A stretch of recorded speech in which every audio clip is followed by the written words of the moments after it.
Hello again, everyone. Scott Simon, Simon Says, coming to you from Las Vegas, Nevada. We hope you enjoyed our recent episodes on Medicare tips for 2019, our interview with Matt McCann on long-term planning, and also we want to get back into politics just a little bit, not too much. We're going to try to be as balanced as possible, and I think this is a pretty balanced topic because we're not going to talk to a Democrat, we're not going to talk to a Republican, we're going to talk to a Libertarian.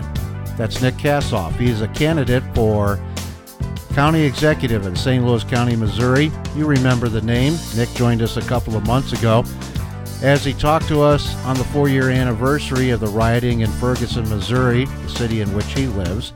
But Nick is a Libertarian. At one time, he was a Republican. So, Nick, I'm going to give you the floor. Define for us what is a Libertarian, and because you were a Republican, what makes a Libertarian different than a Republican?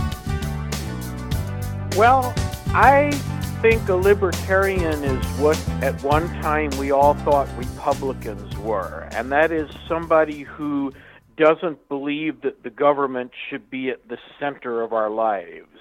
And so a Libertarian believes in very limited government. We believe that private individuals in their personal capacity are able to solve most of the problems of society without much help from the government. And so when we see a social problem, even if we're involved in governing, we don't look to a government-centered solution as the best way to go. That used to be how Republicans thought, but in recent years, we've seen the Republican Party grow into a party which supports big government spending, and we have record deficits now under the Republicans. And frankly, although the Republicans don't want to control our lives for the same reasons and in the same way that the Democrats do, they're still comfortable with using the government to control people. What was there any particular episode where the light bulb went off in your head and said, I'm now going to be a Libertarian instead of Republican? Or was this a transition over time? Well, so at one point I was a Liberty Republican, as they call themselves, and that would be a Republican who leans in the direction of personal freedom but remains faithful to the Republican Party. And the event that pushed me over the edge, I remember it very well. It was during one of the government shutdowns, and John Boehner was the speaker at the time. And I said to myself, if the Republican majority in Congress votes to pay the federal employees for the time that they weren't working, I'm out of here. It always angered me when a Democratic majority in Congress did it, but since the federal employees are a Democratic constituency, I understood their motivation in doing so. But when the Republicans did it, it was clear to me that there was no fiscal issue over which the Republicans were going to be serious either. And so when the Republicans became strictly a party of pushing a narrow view of social conservatism through government and were no longer serious about fiscal conservatism, I couldn't support them anymore. Now, it's gotten much, much worse since then. We have record budget deficits today, and the Republicans are talking about cutting Social Security to help with the budget deficit that was created because the Republicans have continued with the big spending that we had under the Democrats, but reduced taxes.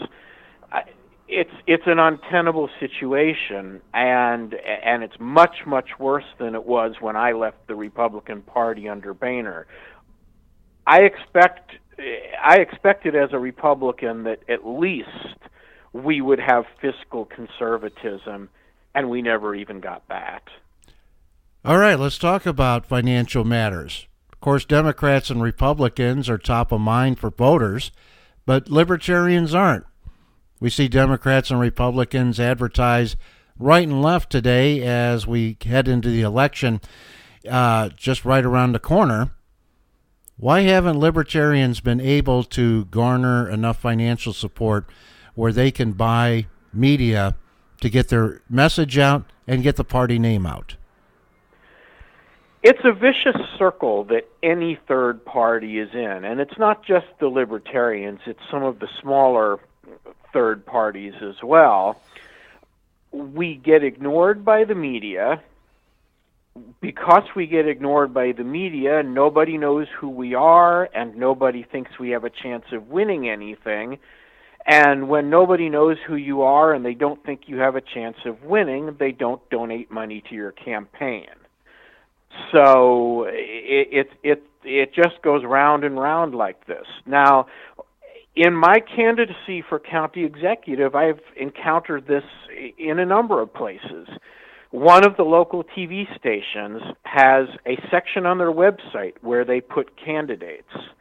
I know one of the top reporters at that station, and he is supposed to be advocating to just get my profile on their website along with the Democrat and Republican. So far, that hasn't happened. And that's not even talking about airtime, which is limited. We're just talking about putting me on the website with the other guys. Now, I'm going to give 2 thumbs up to KWMU, which is the local NPR affiliate.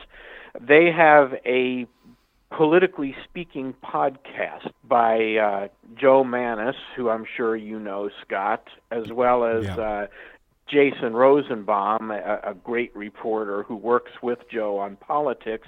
They did have me on the Politically Speaking podcast, and they treated me seriously and fairly. So I have to really applaud our local NPR station for being fair and balanced. But the St. Louis Post-Dispatch, they were doing candidate interviews for the county executive position.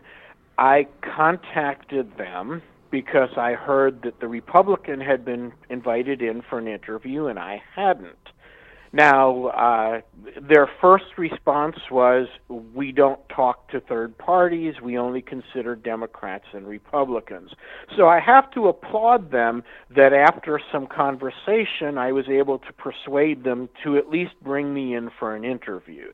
Now, I wasn't happy with the outcome of that interview, but at least the Post-Dispatch gave me a chance, and I felt like we had a serious interview. It went on for over an hour. We talked about a lot of things, and obviously they reached a different conclusion in that interview than I would have liked. Right, but, and I want to talk about that a little bit later. But let's make it. But I want to make one thing clear before you do that. At the outset, I wasn't even going to be allowed into the room. Right. For consideration at the Post-Dispatch either. Mm-hmm. So if you're in a third party like the Libertarians, even getting considered is a huge, huge obstacle. Right. So that's why it's so difficult for us. And the only way to fix that is that Libertarians need to keep running good candidates, and we need to just elbow and push and shove and get our way into every room. Now, I also want to give kudos to the Fenton Chamber of Commerce. They had a candidate luncheon, and there were probably 100, 150 local businessmen there. They extended an invitation to candidates from every single party. But there are very few places that do that. True. And for our listeners, Fenton is a suburb of St. Louis. It's a city that's in St. Louis County, Missouri, and where Nick is running as for county executive of St. Louis County, Missouri. We're going to talk more with Nick about being a libertarian, and we're going to expand more on his interview with the Post-Dispatch and the media. But first, we want to hear from our sponsors, doTERRA Essential Oils. Your consultants are Jay and Kathy Kirsting. I have personal experience myself with doTERRA Essential Oils. Last year, I was stricken with a heart attack ended up in a hospital for a month and a half. And when I came out of a coma, I was groggy, I wasn't alert, and Jay Kirsting brought by a vial of wild orange essential oil from doTERRA. And day by day, I could see that I was becoming more alert. And it really did work. And it worked for Jay. That's how he got to be a doTERRA essential oils consultant. Here's his story about what doTERRA essential oils did for him. I got involved because I was having a real issue, and this may surprise some. I spent a number of years in broadcasting, and I was under so much stress that I was unable to speak almost nonstop. That was me. I couldn't get a thought out. My wife reached out to a friend of ours and said, Stephanie, maybe you've got something. Let's try it. She presented us with this essential oil called Balance. And all this one I did was I rubbed it on my hands and I inhaled it. So I would just put my hands over my nose and I would inhale it. And within a couple of days, I was back to speaking normally again. So we're coming up on the holiday season. If you're looking for a great gift idea for someone, contact Jay and Kathy Kirsting for doTERRA Essential Oils. You can go to their website, jkirsting.com, and there's a link there to their doTERRA products. There's many of them to choose from. Take your time and get something for yourself. After all, if you're happy, everyone else is happy. Nick, let's talk about being a libertarian versus an independent. Why didn't you just run as an independent? We saw an independent win for governor in the state of Minnesota, Jesse Ventura, and we also saw Joe Lieberman win as a U.S. Senator, albeit he was probably the most well-known Democrat running in 2006 since he was a vice president candidate. But why run as a libertarian and not as an independent? Well, there's a couple of reasons for that. Running as an independent works if you're a very well-known candidate who has a lot of money. Reason for that is, in order to run as an independent, you have to gather signatures, and depending on what you're running for, it can be a huge number of signatures. It varies from state to state. It varies depending on the size of the area that you're running in. But it's a difficult thing to do. In the state of Missouri, the Libertarian Party has what's called ballot access. It's something that the Republicans and Democrats have had forever, and third parties very rarely achieve. But the Libertarian Party in the state of Missouri has achieved it and held it for many years. What ballot access means is that instead of having to go out and gather thousands of signatures just to get on the ballot, you pay a small fee to the party which has ballot access, and that party puts you on the ballot for consideration. So you never see a Republican or a Democrat going door to door asking for signatures. They don't have to do it. And in the state of Missouri, the Libertarians don't either. Now, personally, I am a Libertarian, and so there's no problem with me filing as a Libertarian. It's not just a matter of convenience, but there's a great deal of value in having ballot access. Other states make it much more difficult for a party to gain ballot access than Missouri does. So we're thankful here in Missouri that in order to retain ballot access, you just have to get 2% in a statewide race once every 4 years. In other states, they've set the bar so high that nobody but a Democrat or Republican ever makes it.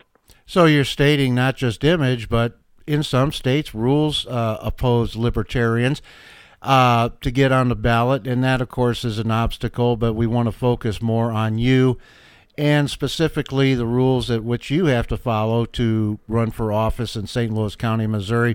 Is there a libertarian or libertarians that you can point out to us who have actually been successful and won elective office? I can think it might be at a local, very low level, but are there libertarians who have been elected to any type of office in the United States? There's lots of libertarians who get elected to office in nonpartisan elections where people don't know that they're libertarians, and there's a good reason for that.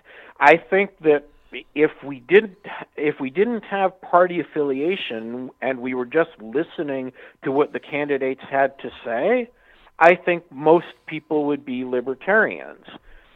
But we're so used to Democrat and Republican being the only legitimate choices that once we put those labels next to people's names, everybody drifts towards one of the two choices that they're familiar with. Now, Gary Johnson is running for United States Senate out in New Mexico. I don't know how that's going to work out. He's been ahead in some polls and behind in others, but he's one who certainly would have a chance to be a trailblazer of sorts. Bill Weld was the Republican governor of Massachusetts, but after he left office as governor, he was actually Gary Johnson's running mate as a libertarian when he ran for president in 2016. So there's lots of libertarians out there, and they just don't always call themselves libertarians. So why not you? Why didn't you run for a lower level office like Ferguson, Missouri, where your city was the focus of the world in 2014? Start there and then move up from Ferguson into the race for county executive. Well, look, county executive is what I'm running for this time. We needed a candidate. I was by far the best qualified candidate that we had in the Libertarians. I actually did run for Ferguson City Council in 2009 against James Knowles, who some of you may have heard of. Mr. Knowles prevailed in that contest, but and then let's just tell everybody, because we have people who listen who have nothing, no knowledge of St. Louis or right. Ferguson, but James Knowles is the mayor of Ferguson, and he was the mayor of Ferguson when the riots occurred in August and in November of 2014. Right, and he was all over the TV news nationally and internationally. So people may not remember him, but they've probably seen his face if right. they ever watched CNN or Fox or any of the other news channels. But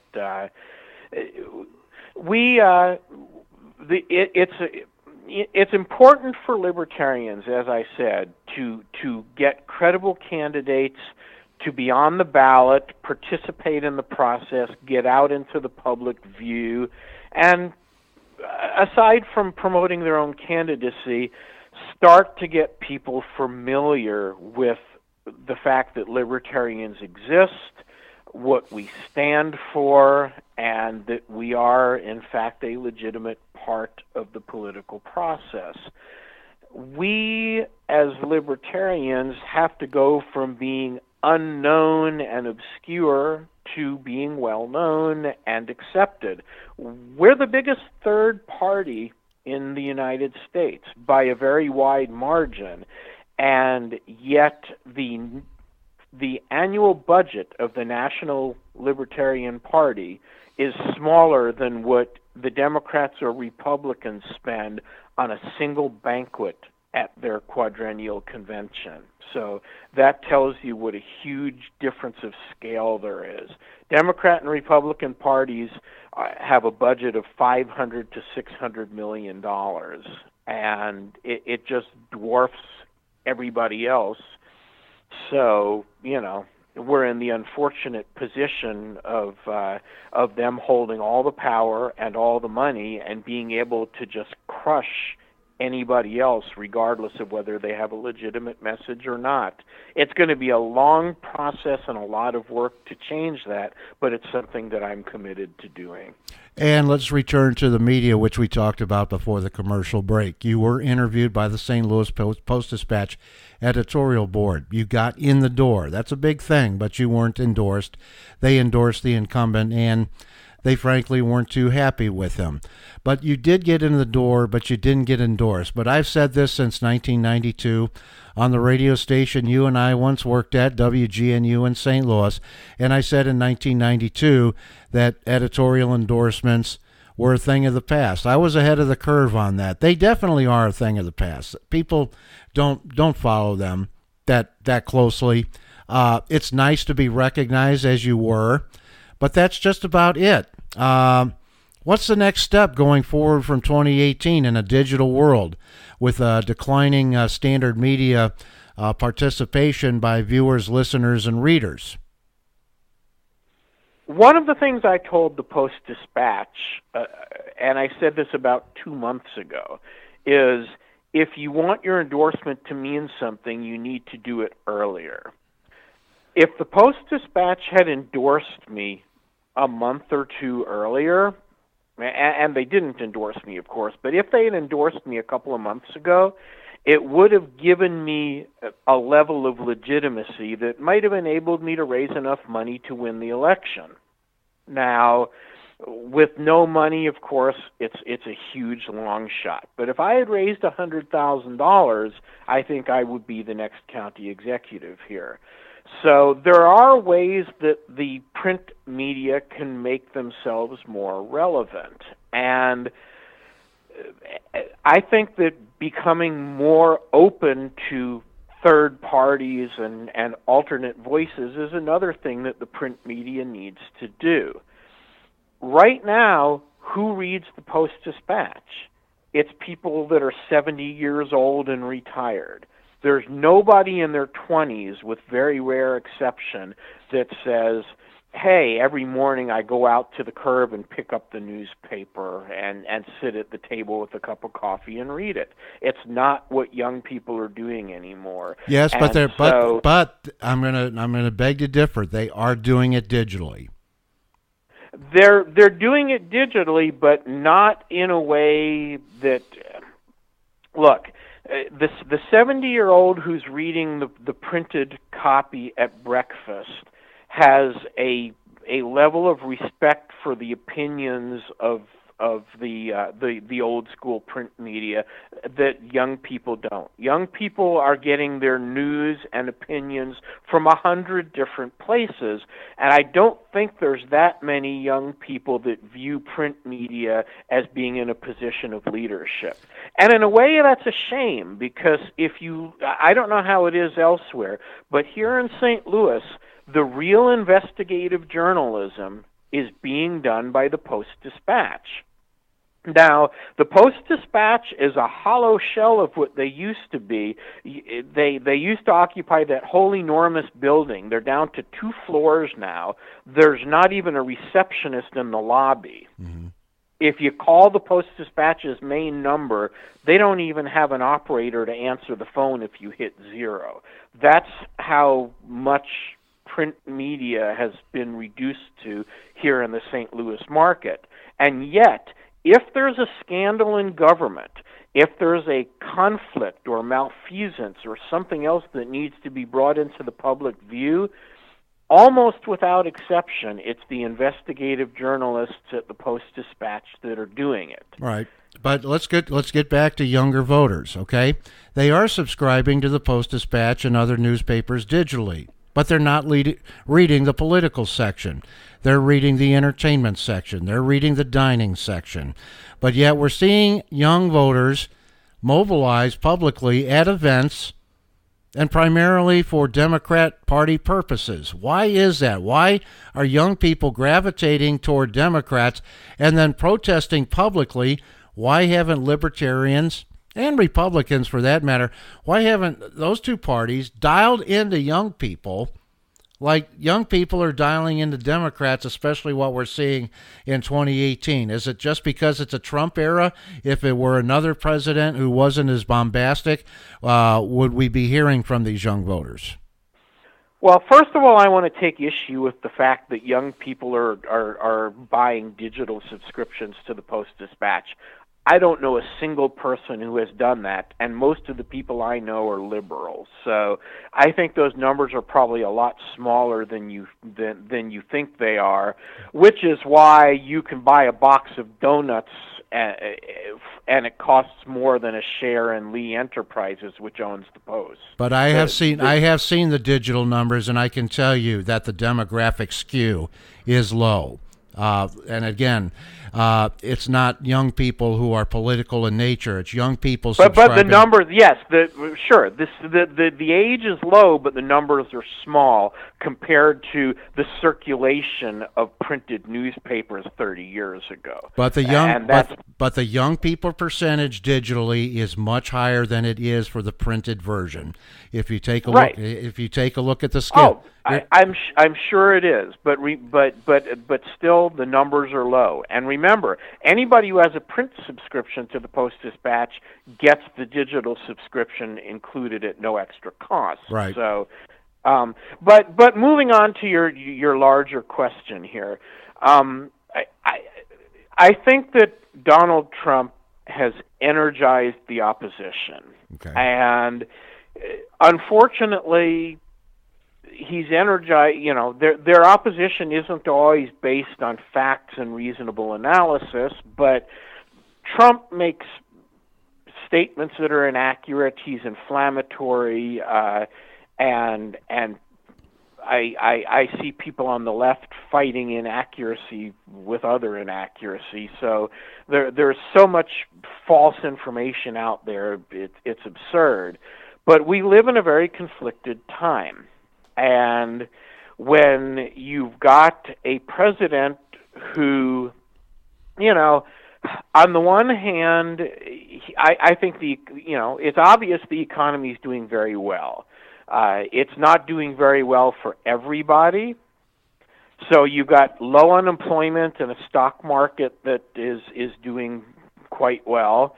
But you've got young people with lots of student loans who are not able to find good jobs with which they can pay their student loans and buy houses and build lives. So there's a lot of frustration there. Most people that are in their 40s and 50s are feeling a lot better now than they did 5 years ago. So you've got young people that are frustrated for economic reasons. Obviously, the social issues. The Republican Party is socially conservative. The Democratic Party is socially liberal, and young people tend to be socially liberal. So when you've got a Republican president who, on the one hand, has taken some definite actions against LBGT rights and been disrespectful toward the gay community, but at the same time is under fire for having bribed a porn star with whom he had an affair before he was president. It's not only the social conservatism, but the hypocrisy is really jarring to young people who are looking for leaders that are sincere and that are not only talking the talk, but walking the walk. Right. Now, how they've stuck with Elizabeth Warren through all this fake Indian stuff is a mystery to me. But on the whole, young people are very quick to detect and criticize hypocrisy, and Republicans have brought that to them in wheelbarrow loads. Okay, last question, and if I still lived in St. Louis County, I'd be voting for you, no doubt. But suppose you don't win. What's next for you after the election if you don't win? Will you continue to be a libertarian activist, or will you just be a community activist and retire from politics? I am committed to moving forward as a libertarian. And one of the important things that I'm doing as a libertarian is trying to get to know and encourage and work with people across the political spectrum to increase the visibility and legitimacy of third parties of all kinds. So in the war of politics today, even though the Green Party folks are diametrically opposed to almost everything I stand for, they are my friends in terms of breaking down what we call the two-party system. I don't call it the two-party system, I call it the two-party trap, because people believe they have no other choices no matter how bad those two choices are. We need to change the way that people think about politics, open people's mind to other options and opportunities, and that's the primary focus of what I'm going to be doing in the future. A very educational episode, Nick. Thank you for joining me. And for our listeners, if they want to learn more about you and your candidacy for St. Louis County Executive, where can they go? They can go to my website, which is change4stl.com, and that's the word change, the number 4, stl.com. And I'll do something with that website after the election, because we need to keep on doing the work that we're doing and getting the information out and helping people to move forward in not only advancing St. Louis County, but breaking down this predisposition to the two-party trap.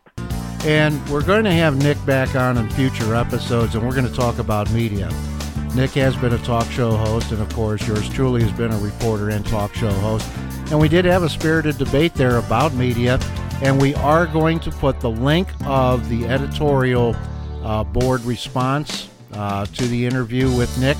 It was published in the St. Louis Post-Dispatch on Sunday, October 21st, and Nick didn't get the endorsement, but when you read it, your eyes are going to open, folks, because it's an editorial like you've not read before. I was absolutely stunned at the position they took, and when you see it, I think you will as well.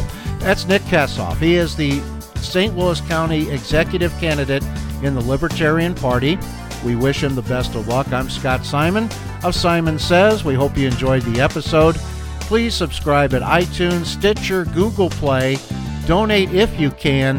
And, of course, tell your friends about it by sharing this interview on your social media page. Until next time, from the greatest city in the world, entertainment and otherwise, Las Vegas, Nevada, I'm Scott Simon, saying so long for just a while.